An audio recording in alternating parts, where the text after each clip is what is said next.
Hey, good morning, good afternoon. What time is it? Actually, afternoon now. But depending on where in the world you are, it might be morning time. I just wanted to do something different today, guys. A few days ago, I had this incredible, inspiring session with my beautiful coach, Rosie Allen. And she has challenged me to get slightly outside my comfort zone and do a video share. And when we say slightly uncomfortable, this is pretty freaking uncomfortable because I've never done anything like this before. But they say that if you're not getting out your comfort zone, then you're not growing. And I'm all about growth. So, really excited to be able to have this opportunity to share something about myself with you guys. So, the other day in my coaching session, we were discussing my mission. And when I say mission, I mean what it is that I want to do in life, what impact I want to have.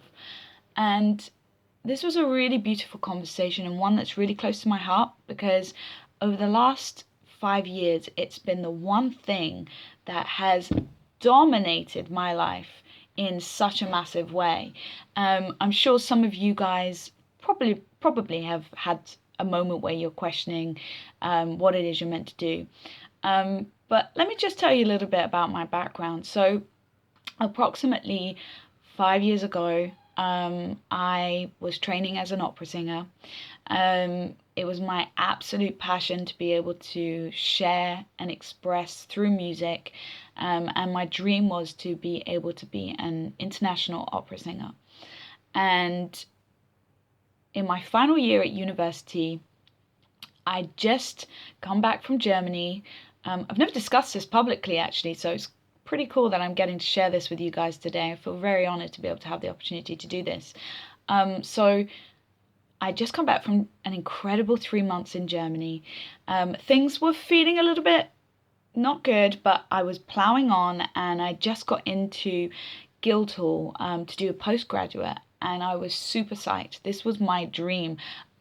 It was exactly as I planned. I would finish my degree at the Royal Welsh, go to the Guildhall, do an opera course, and then become this international singer. That was my dream. That was my passion. That was what I was living and breathing for about 4 years.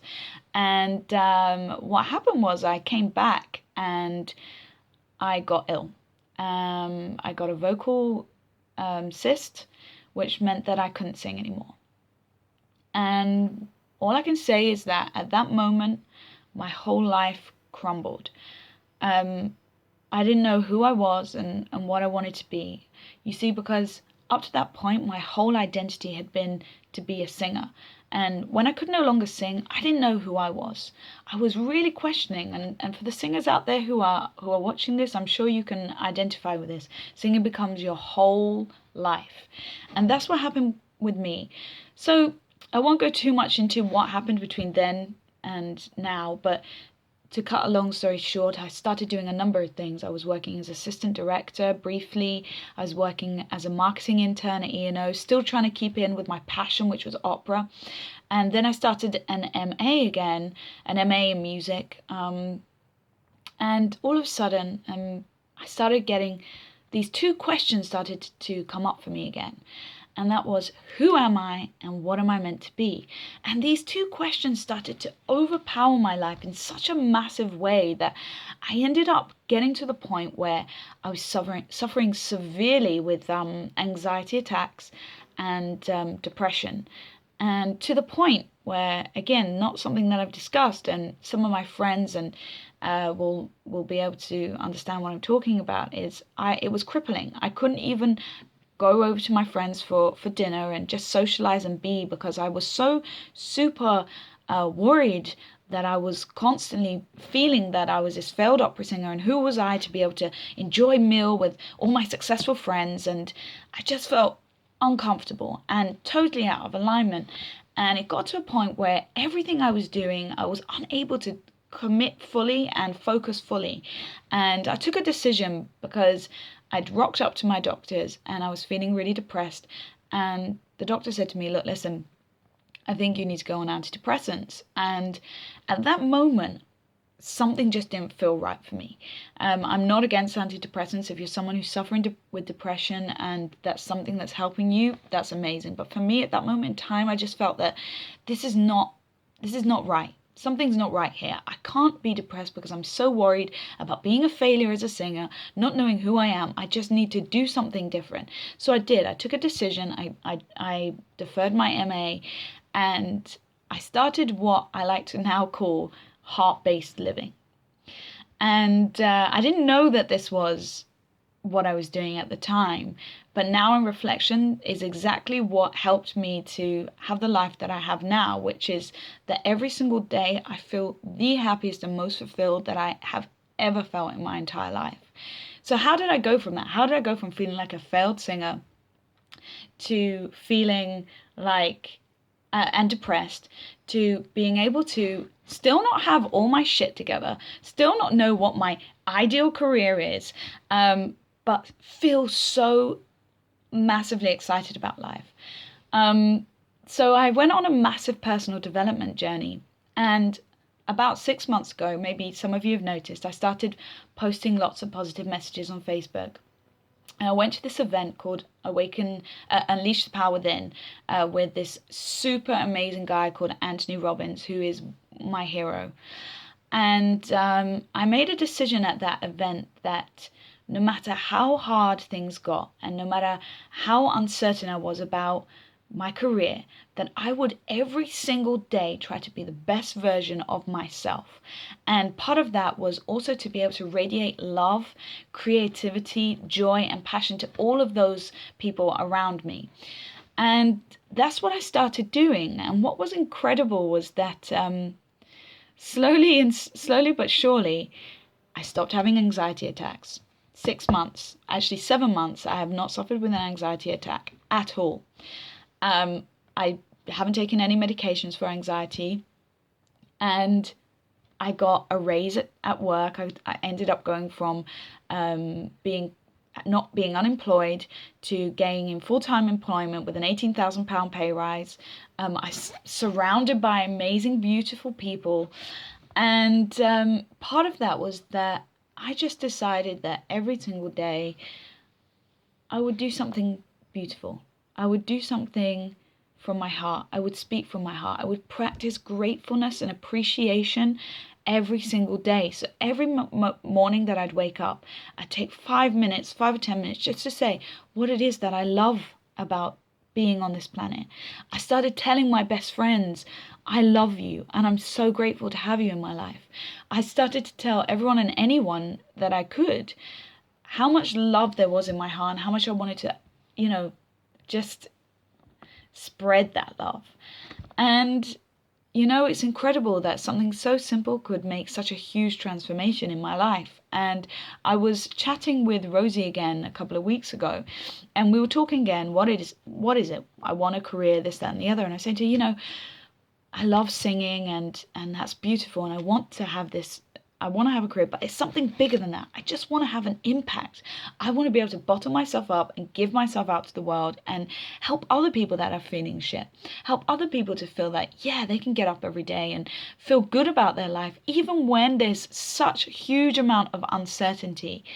And I just wanted to share that with you guys today because, I had a close family member of ours passed away a couple of weeks ago, and what was amazing, when someone passes away, you will often take some time to reflect, but there was one memory I had of this man, and 2 years ago I saw him. He'd been in a hospital, and I saw him coming out of I saw him in Enfield Town, actually. It was just up the road, shopping, and he was on he had his walking stick, and he could barely walk. It was taking him what would take normally about 5 minutes, not even 5 minutes, 2 minutes to walk, was taking him about 20 minutes.